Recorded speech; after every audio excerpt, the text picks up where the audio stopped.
What's up you guys, it's Daniel here and welcome to my channel again, and in this video we're going to talk about all the figures. And if you haven't been on my channel before, my name is Daniel and I'm from Faroe Islands, and I'm a property investor in the UK. I'm a brand new one, and I've actually done my first flip ever, so this video might not make sense if you haven't seen me before, so I would recommend that you go back and watch the refurb and watch what it looked like before. So, and then come back to this one, and then you'll look at the numbers and it'll be fantastic. So I think we'll just jump straight into it. So first of all, remember to like that smash button, and like that smash button for the YouTube algorithm, and remember to subscribe to my channel so you don't miss a future video from the next time I buy a house. Yeah, you don't want to miss that one, because all the lessons from this one, they're going into the next house. So that's gonna be amazing. But we'll jump straight into it, and I'll give you all the numbers, all the figures of this house, what happened with this house. Well, the numbers, just give you the numbers.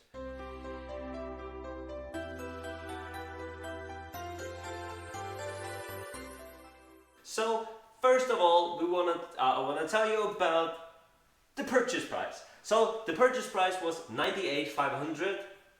That was the purchase price of the house. So that was a cash purchase. 98,500 was a cash purchase. And then we have stamp duty of that. So some people might say, why did you have to pay stamp duty? Because we bought it in April 2020. Well, because we bought it in a limited company, so the company always have to pay stamp duty, which was 3% of the purchase price, which was 29,555, so £2,955. And then we have solicitor's fees on top of that. The solicitor fee was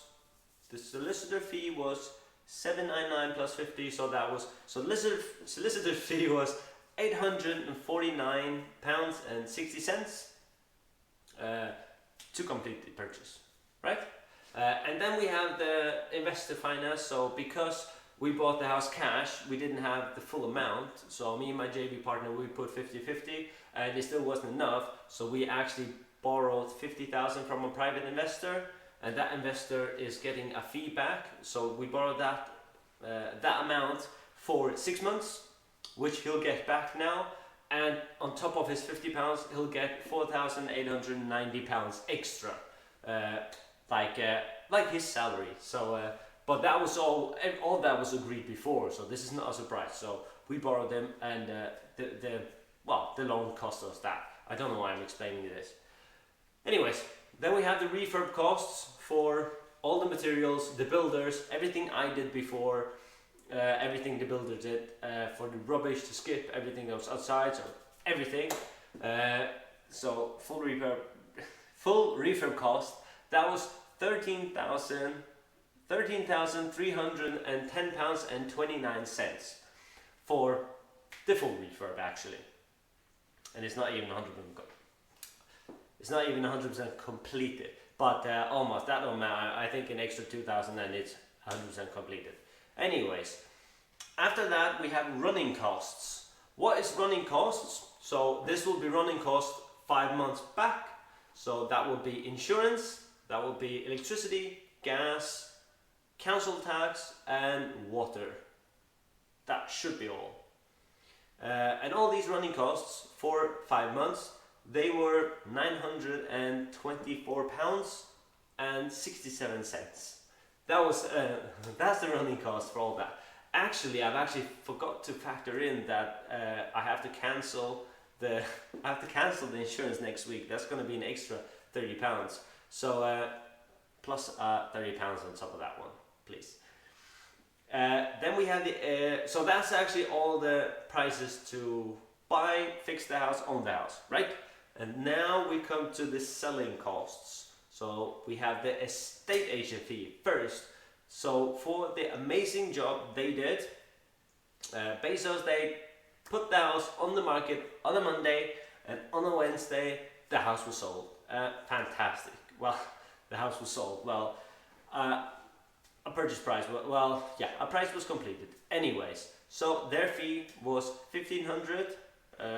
It's their fee for selling the house, for taking amazing pictures of the house, and they did an amazing job, I have to say myself. So we were in contact with them every Wednesday. They called just to catch up, see what's going on, and they chased on both solicitors. So I would recommend them. So really good. I'm really happy with their job.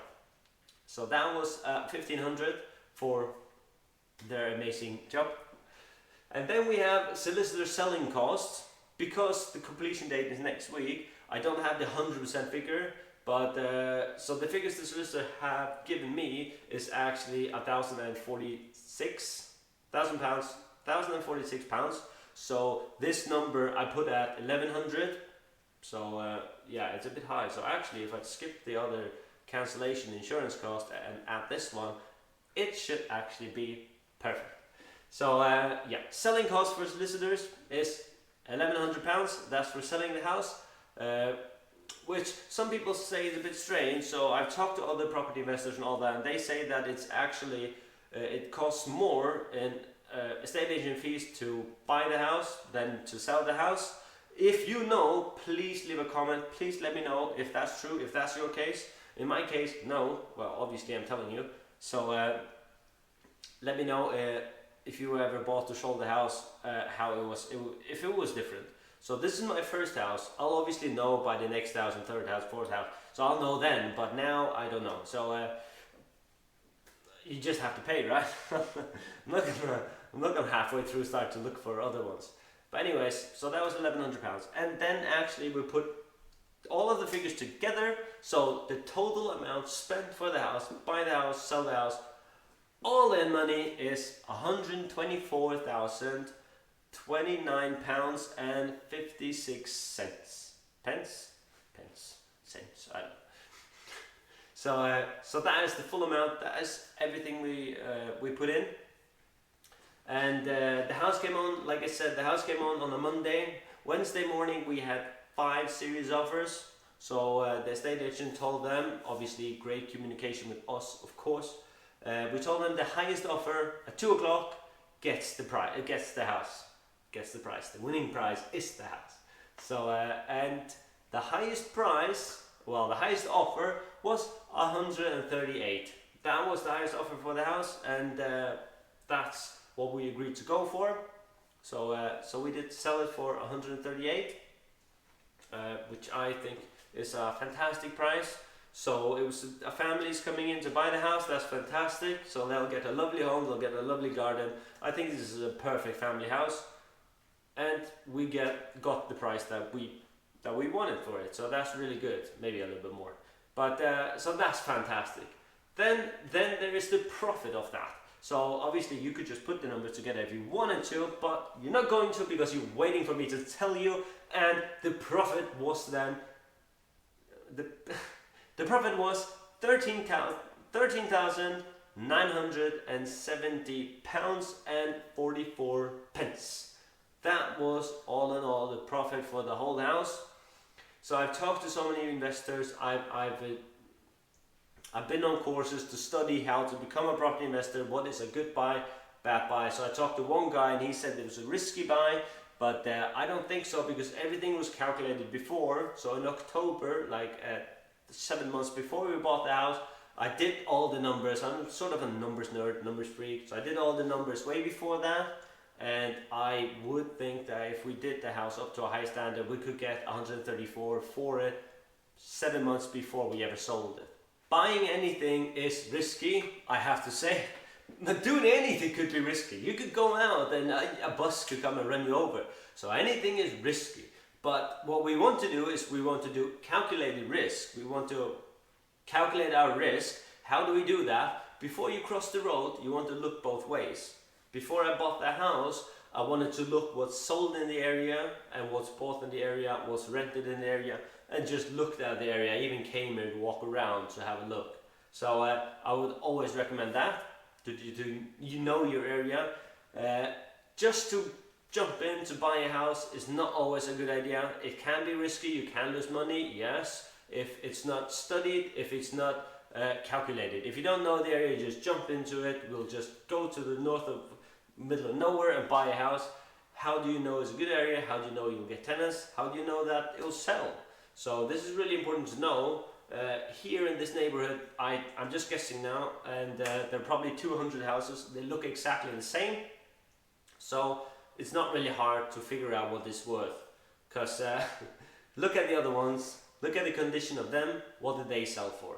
That's how I found the price, what this was worth before, and we got one amazing price for it, and also because of the pandemic, I think the price went a bit up. So 138 is really fair for the house, and I think the family will be happy for it. So that's really good. So I'm really happy that this was my first one. The first is always the hardest one, they always say. It was hard. There were so many lessons in here that it's absolutely insane. The next one, yeah, it'll be hard, but I won't do the same mistakes, 100%. So I've had many questions as well. Will you ever work with other people again? And my answer is yes, always. So I don't think you'll get far by yourself. Some people, they work by themselves, and it's a long and it's a hard journey.